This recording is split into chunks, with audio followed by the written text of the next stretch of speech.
গরিব মানুষ লেখাপড়া শিখবে কেন? গরিব মানুষ গরিবই থাকবে, লাথি খাবে, আর ওরা রাজা হবে। এটাই গরিব মানুষ করবে, কিন্তু সেটা হবে না।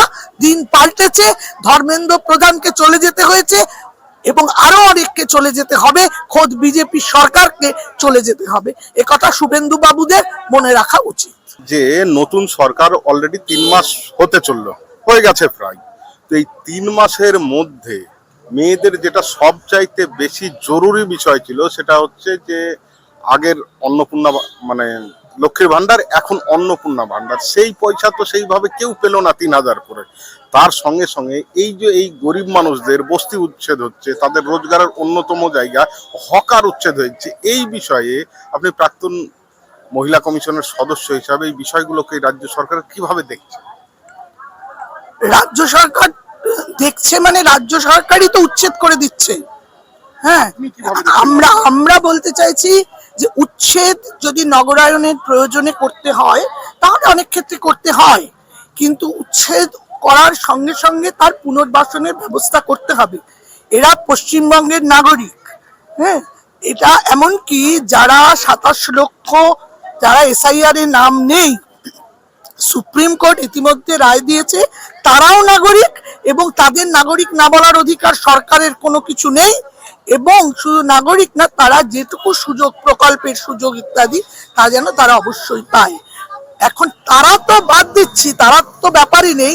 সাধারণ যে নাগরিকেরা এগুলো পেতেন সেগুলো সমস্ত বন্ধ হয়ে গেছে।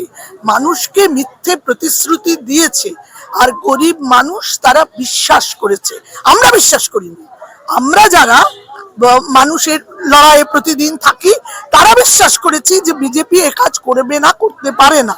আর বিজেপির যারা ক্ষমতায় এসেছে তারা তো সবই আসলে তৃণমূলের লোক, তারা তৃণমূলের এপিঠ এবং ওপিঠ। তা যদি না হতো তাহলে আজকে যারা মানে গরিব, খেতে পায় না, কেউ এভাবে থাকতে চায় না। আমি যেটা বলছিলাম, কেউ এইভাবে দুর্ভোগ ভোগ করে আমি আপনি কেউই চাই না। তাহলে ওরা ওদের একটা মানে আজকের মতো 21 শতকের দুটো দশক কেটে গেল, মানুষের মতো তার মানুষকে রাখবার ব্যবস্থা যে দেশ, যে রাষ্ট্র, যে সরকার পারে না, পারছে না। অপদার্থ সরকার, তাকেও বুঝে নিতে হবে যে আজকের পরে যেমন করে চলে যেতে হয়েছে তৃণমূলকে, তার চেয়ে আরো কঠিন ভাবে চলে যেতে হবে। দেশটা কারো বাবার নয়, এবং সেইটা মানে করে গেলে আমার বাপ যা ইচ্ছা হবে তাই আমি করব, ক্ষমতায় বসে আছি। ক্ষমতায় 5 বছর কি অবস্থা হলো ধর্মেন্দ্র প্রধানের, সেটা দেশের মানুষ দেখে নিয়েছে। গতকালের রেজাল্টে তাদের নিজেদের একেবারে গড় যাকে বলে, সেই গড়ে গোহারা হাঁটতে হয়েছে। হ্যাঁ, তো সেইখানে দাঁড়িয়ে বুঝতে হবে যে মানুষ সহ্য করবে না। কারণ মানুষের জীবনের এটা কোনো দলের প্রশ্ন নেই, দল মত নির্বিশেষে অত্যাচার করলে তার ফল পেতেই হবে। পৃথিবীর ইতিহাসে সবাই পেয়েছে, এবং আজকে বিজেপি সরকারও পেতে হবে। কারণ মোদির শাসনে, অমিত শাহর শাসনে যে অবস্থা আজকে সৃষ্টি হয়েছে দেশ জুড়ে, রাজ্য, মানুষের চাকরি নেই, মানুষের খাবার নেই, মানুষের বাসস্থান নেই, আর তার থেকে তার যেটুকু টিকে থাকা তাকে যারা উচ্ছেদ করে দিচ্ছে পুনর্বাসন না দিয়ে। আমি আবার বলছি, নগরায়নের প্রয়োজনে কাউকে উচ্ছেদ করে যেতে হতে পারে, দরকার হয়, এটাই সভ্যতার অঙ্গ। কিন্তু প্রশ্ন হচ্ছে তার জায়গা কোথায়, কে দেবে সেই জায়গা? রাষ্ট্রই তো দেবে, সরকারই তো দেবে, সেইটা আমরা বিশ্বাস করি। এবং মহিলা কমিশন বলে আপাতত রাজ্যে কিছু নেই, এবং দেশেও কি আছে আমি জানি না। কারণ মহিলা কমিশনে যারা ছিলেন এর আগের টার্মে তারাও সব সিরিয়াল করতেন, টিভি সিরিয়াল ফিরিয়াল। তারা মহিলা কমিশন কখন করতেন আমি জানি না।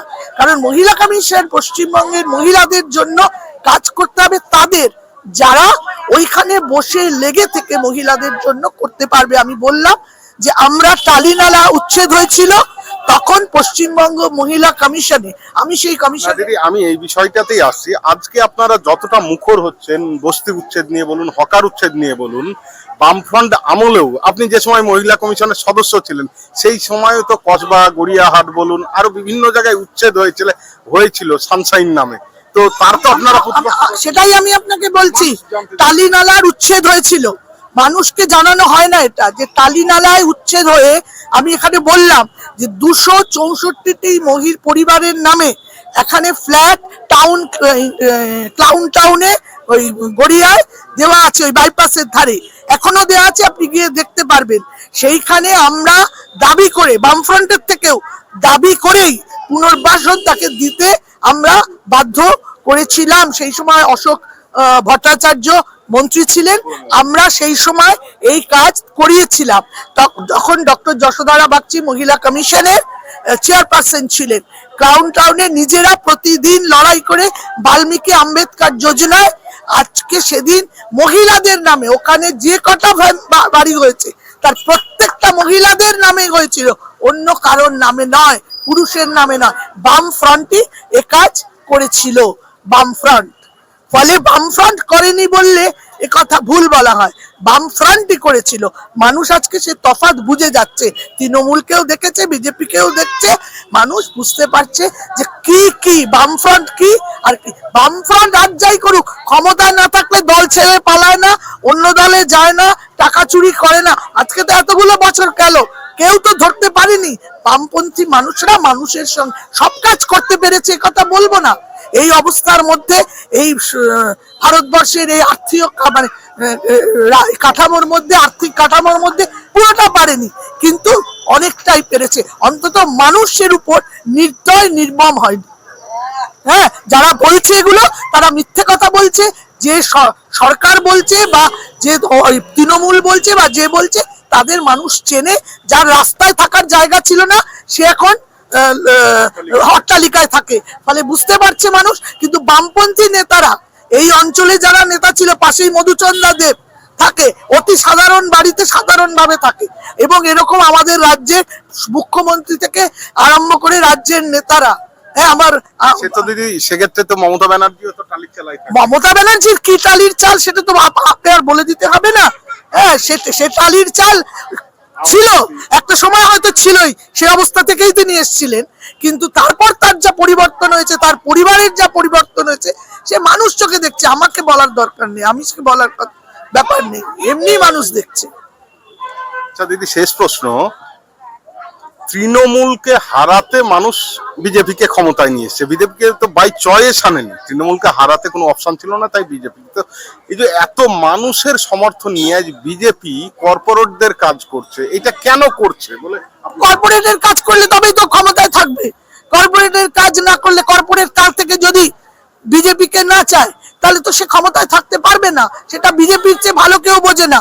বিজেপির মোদি ট্রাম্পের কাছেও মাথা বিক্রি করে দিয়ে এসছে, তার জন্য সে আদানির যা সুযোগ সুবিধা দিচ্ছে। আজকে এপস্টিন কেলেঙ্কারি কি হয়েছে তা যদি সব সামনে আসে, দেখবেন পৃথিবীর মধ্যে পৃথিবী আছে, সেখানে আরো কত কিছু হয়েছে।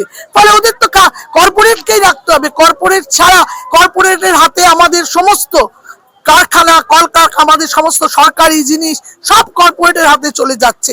শিক্ষা ব্যবস্থা কর্পোরেটের হাতে চলে যায়। গরিব মানুষ, ওরা মনে করে যে গরিব মানুষ লেখাপড়া শিখবে কেন, গরিব মানুষ গরিবই থাকবে, লাথি খাবে, আর ওরা রাজা হবে, এটাই গরিব মানুষ করবে। কিন্তু সেটা হবে না।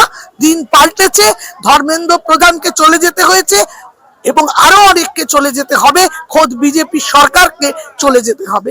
একথা শুভেন্দু বাবুদের মনে রাখা উচিত।